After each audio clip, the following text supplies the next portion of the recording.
प्रदेश की राजनीति में निषादों की जो गुड़ागड़ी चल रही है उसे देखते हुए सभी पार्टियां लगी हुई हैं कि इस बार नैया पार निषाद समाज किसकी करने वाला है। तो चूंकि कांग्रेस में भी फिशरमैन प्रकोष्ठ गठित किया गया है, उसके राष्ट्रीय सचिव जौनपुर निवासी वरिष्ठ कांग्रेसी नेता तिलकधारी निषाद जी जो राष्ट्रीय सचिव बनाए गए हैं। तो हम आज बात करना चाहेंगे कि आखिर जो निषादों का आरक्षण है, चाहे उनका नदी नाला, उनका पुश्तैनी पेशा है, इस तरह की तमाम सारी समस्याएं हैं, उनकी बहाली नहीं हो पाई है, उनका पुश्तैनी पेशा, आरक्षण नहीं मिल पाया अनुसूचित जाति का। भाजपा और निषाद पार्टी बड़ी बड़ी रैलियां करके समाज को आज जो है कह रहा है कि आरक्षण देंगे, और कई लोग कह रहे हैं कि आरक्षण नहीं तो वोट नहीं। कुछ पार्टियां बिहार से आके कह रही आरक्षण नहीं तो गठबंधन नहीं। तमाम तरह की जो है जद्दोजहद चल रही है समाज के बीच में। आज़ादी के 75 साल बीत गए, तो आपका निषाद समाज कहाँ खड़ा दिखाई दे रहा है और क्या स्थिति है आज वर्तमान में समाज की? देखिए, आपको बहुत धन्यवाद। हमारा समाज हजारों साल से गुलाम। कारण ये है कि जब आर आए तब भी हमारा समाज से लड़ा, और मुगल आए तब भी हमारा समाज लड़ा, और अंग्रेज आए तब भी हमारा समाज लड़ा। उनके भगाने में हमारे समाज की अहम भूमिका थी। हमारे समाज में धनवान, बनवान, विद्वान, दानी, धनधर सारे लोग पैदा हुए। क्या कारण है कि हमारे समाज का ये दैनिक स्थिति है? ये हमारी कमी या हमारे पूर्वजों की कमी होगी, जो कि आज देश के आज़ादी के 70 साल बीत गए। हमको हर पार्टियां छली, हर पार्टियां हमको छली, हमको वादा कर करके हमेशा छलती रही। 30 साल के लगभग हो गया यहाँ भारतीय जनता पार्टी 4 बार, और 4 बार बसपा, और 4 बार सपा सरकार बनाई। कांग्रेस यहाँ उत्तर प्रदेश में बहुत कमजोर हो गई। उसका मात्र कारण था कि कांग्रेस ने पहले निषादों को बहुत बारीता देती थी, और निषाद में 13 मंत्री विधायक हुआ करते थे। सीताराम निषाद जैसे, ललता चौधरी जैसे तमाम लोग आते थे, और वो समाज का काम करता। मगर कांग्रेस रास्ते से भटक गई। जब सामाजिक न्याय, जिसकी जितनी संख्या भारी उसकी उतनी भागीदारी का नारा लगा, तो कांग्रेस का जनाधार घटने लगा, और निषादों पर इसने काम कायदे से नहीं किया और छोड़ दिया। यहाँ तक 42% वो निषाद बिन कसम मोस्ट बैकवर्ड का है, और कभी इस पर ध्यान नहीं दिया। और कांग्रेस में पंडित, जमात और मुसलमान थे। 30-35% में 2-4% हम लोग का वोट लेके जीत जाती थी। और पहले कांग्रेस और जनसंघ से जब से देश आज़ाद हुआ, हमारे समाज के लोग लड़े भिड़े। आरक्षण की मांग हमारे पूर्वज भी, हमारे पहले भी मांगते आए हैं। हम लोग 30 साल से मांगते आए, मगर कोई सरकार हमारे हक में बात नहीं की। भाजपा ऐसी झूठी पार्टी है, 35 साल में,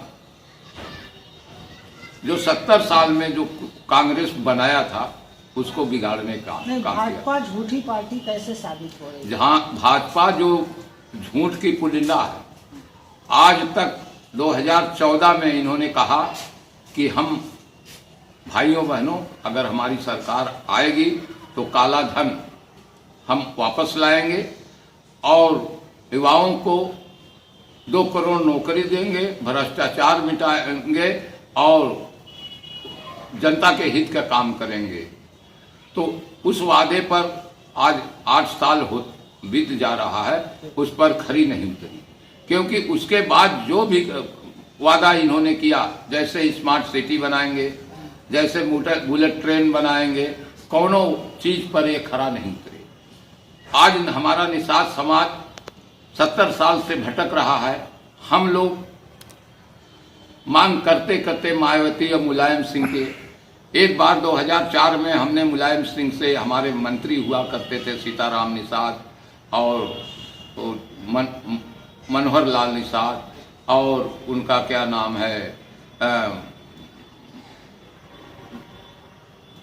हमारे मंत्री हुआ करते थे, 6 मंत्री। तो 2004 में प्रस्ताव यहाँ से भेजा गया केंद्र में, उसमें कुछ टूटियां बता करके वापस किया गया था। 5 मंडल में हम लोग सर्वे, एक कमेटी बनी, पटेल आयोग बना, उसका करके भेज दिया गया, मगर कांग्रेस वहाँ सरकार थी, मायावती ने उसको स्टे ले लिया, वो रुक गया।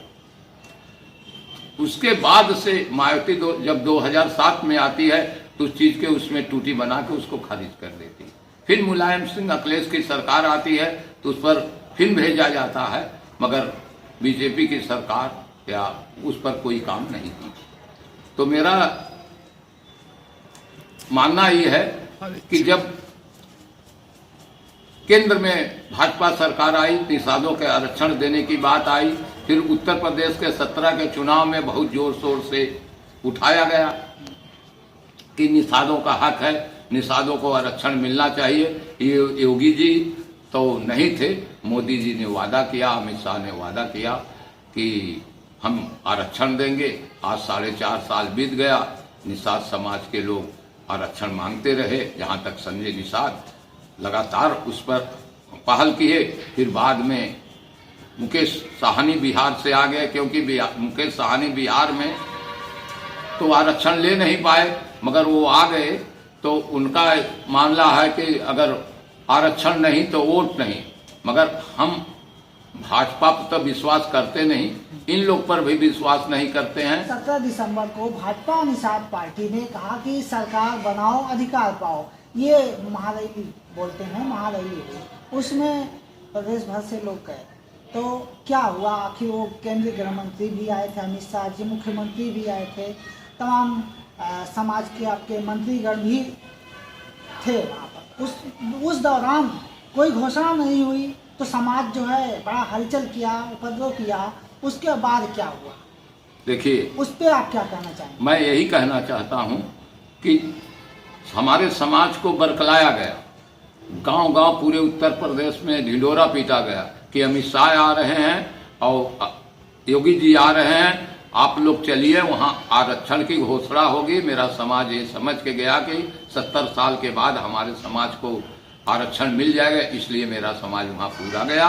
और उसके बाद इन्होंने वही आप जो बोल रहे हैं वही कह के और समाज के बारे में, आरक्षण के बारे में नाम तक नहीं लिया। इसीलिए मैं कह रहा हूँ कि भाजपा झूठी पार्टी है, हमारे समाज को बरकला करके जो अभी वो आरक्षण देना नहीं चाहती।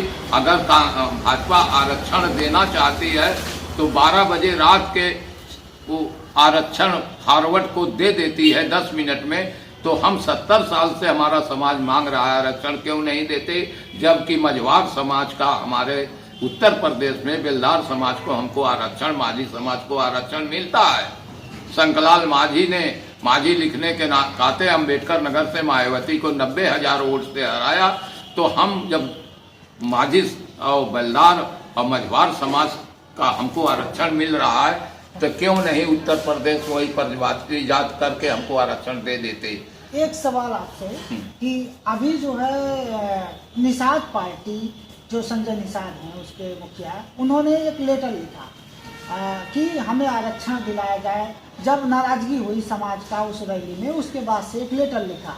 तो योगी सरकार ने केंद्र के जो महाराष्ट्र हैं उनको उन्होंने पत्र लिखा। तो उस पत्र की क्या प्रक्रिया है? आखिर आरक्षण आपका समाज कहता है कि उनको मिला हुआ है, केवल लागू करना है मझवार नाम से, और इस तरह की प्रक्रिया अपनाई जा रही है समाज के बीच में। आखिर ये सब क्या है?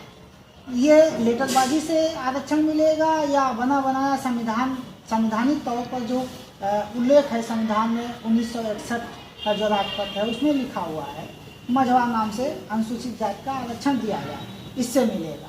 आखिर ये योगी सरकार, केंद्र सरकार और संजय निषाद के बीच ये क्या तालमेल चल रहा है? देखिए, मैं तो कहना नहीं चाहता था, जब 17 में सरकार बनी तो हम बिहार भवन में हम लोग रहे, बिहार के मंत्री वगैरह थे, कहने की बात नहीं होती, अपने समाज के शिकायत नहीं। मैंने कहा हम थे, तूफानी निषाद थे, विद्यासागर विधायक थे बिहार के जनता दल के, सारे लोग बैठे थे।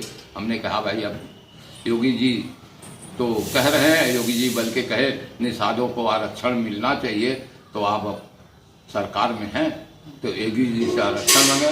दो टूक में उन्होंने जवाब दिया कि अरे भाई आरक्षण मिल जाएगा तो हमारा समाज हमसे भाग जाए, ये सत्य बोल रहा हूँ। वहाँ विद्यासागर विधायक, हम तूफानी 2500 लोग थे। इसी पे हमसे संजय से बाता कहानी हो गई, बल्कि हमारे समाज को आरोप लगा कि हमारे जिले का धनंजय निषाद ने हत्या कर दिया। हमने उस पर कहा कि ये तो निषाद की बात करते हैं, मगर हमारे भतीजा को वो मार दिया धनंजय निषाद। तो ये इन्होंने उसके हेलीकॉप्टर पर बैठ के घूमते, इस पर बड़ी बहस हुई। तो संजय निषाद जैसे हैं वैसे बीजेपी सरकार झूठी है, समाज को गुमराह करके इतना चंदा दंदा, अपना बेटा को पहले सपा से संसद बनाए, फिर बीजेपी में गए, जबकि बीजेपी में जाके वो खाली समाज को गुमराह कर रहे हैं। और भाजपा तो भाई गुमराह कह रही। मैं कह रहा हूं कि जब 10% आरक्षण सवर्ण को दे दिया गया तो हमको क्यों नहीं दिया जा रहा है। मैं बार बार कह रहा हूं, जब हमारे समाज के 2-3 जातियां हैं, इसमें माझी, बेलदार और क्या लिखते हैं, उनको मिल रहा है, क्या इनको परेशानी है। ये लेटर सुनिए, लेटर लिखने का एक दिखावा है। योगी जी ने जो लेटर लिखा, योगी जी ने, संजय ने लेटर लिखा है योगी के कि हमारा समाज गुमराह हुआ, वहाँ कुर्सियां तोड़ी गई, वहाँ पूरा बवाल हुआ। तो संजय निषाद के खिलाफ भी हमारे समाज के बोले संजय निषाद अकेले जाए, हम लोग बीजेपी में नहीं जाएंगे, आरक्षण नहीं तो वोट। संजय निषाद घबरा गए तो उन्होंने योगी के लेटर लिखे और योगी ने जनरल को, रजिस्ट्रार को लेटर लिखा। ये लेटर लिखने के बात नहीं है, पूरा प्रस्ताव जाना चाहिए कैबिनेट से, और कैबिनेट से पास करके विधान परिषद में पास करके इनको केंद्र सरकार को भेजना चाहिए।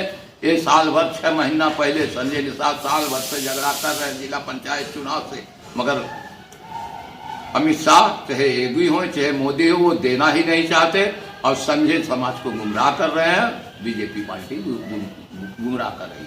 मैं यही कहना चाहता हूं, मेरा एक ही सुझाव, अगर इनको देना है निषाद समाज के भलाई के लिए, अगर ईमानदार होते तो देश की भलाई के लिए आज एक भी काम बीजेपी नहीं के, जितना भी जुमला था मैंने आगे बोल दिया हूं कि स्मार्ट सिटी ट्रेन चलाने वाले थे, बुलेट ट्रेन चलाने वाले थे, सारी जितना झूठ बोल सके झूठ, आज इतना कॉलेज और स्कूल बंद करके सारे कार्यकर्ताओं, सारे बच्चों के भर भर के ले जाके दिखा रहे हैं और जनता का टैक्स का पैसा बर्बाद कर रहे हैं, समाज को गर्द में डाल रहे हैं। इनकी तो मंशा है, जो हजारों साल से समाज गुलाम रहा 85%, इनको फिर वही मनुस्मृति में लाना और संविधान को, इनकी मंशा है संविधान को खत्म करके, और खाली यही हम लोग 15% रह के इनका संविधान खटेंगे, वोट का अधिकार भी खत्म कर देंगे और उसके बाद हम लोग बेकार हो जाएंगे। जब ये अंग्रेजों द्वारा, जब अंग्रेज आए, हमको कोई न मुसलमान न ठाकुर पंडित, अंग्रेज आए थे, जितना काला कानून रहा उस पर ये हम लोग के पढ़ने लिखने शिक्षा का अधिकार दिया, सती प्रथा पर अधिकार दिया, सारा अंग्रेज ने किया। इसीलिए आरएसएस विश्व हिंदू परिषद के लोग मिल करके हमारे समाज को गुमराह कर अंग्रेज को भगाने का काम किया। अंग्रेज हमारे, इनसे अच्छा तो अंग्रेज था, ये काले अंग्रेज बीजेपी वाले हैं। बहुत धन्यवाद। जय कांग्रेस, जय निषाद। तो आप जो है कांग्रेस पार्टी से आप विधानसभा की तैयारी कर रहे हैं तिलकधारी निषाद जी, और आपका कहना है कि समाज गुमराह हो रहा है, साथ ही साथ भाजपा और निषाद पार्टी भी समाज को गुमराह करने में लगी है। वहीं बिहार से एक पार्टी और जो बीजेपी की गठबंधन की पार्टी है बिहार में, वो भी यहाँ आके बिना गठबंधन के दूर से ही समाज को गुमराह करने में लगी है। ऐसा तिलकधारी निषाद जी का कहना है कि समाज भटके ना, एकजुट हो और अपने विवेक से काम ले और इस विधानसभा चुनाव में वो अपनी ताकत दिखाए। और इनका कहना है कि कांग्रेस ही ऐसी ताकत है जो निषादों का हक अधिकार, उनका पुश्तैनी पेशा वापस दिला सकती है पहले जैसा। और यही वजह है कि कांग्रेस की जो प्रतिज्ञाएं हैं उसका प्रचार प्रसार तिलकधारी निषाद जी बहुत तेजी से कर रहे हैं। जौनपुर जो सिराज हिंद की ज़मीन है वो काफ़ी ऐतिहासिक ज़मीन है और राजनीतिक रूप से भी इसका बहुत पुराना इतिहास रहता है। निश्चित रूप से इस बार निषादों का आरक्षण अगर नहीं मिल पाता है तो बीजेपी के लिए काफ़ी मुश्किल का सामना करना पड़ सकता है। आई कनेक्ट न्यूज़ के लिए जौनपुर से मैं सुभाष निषाद।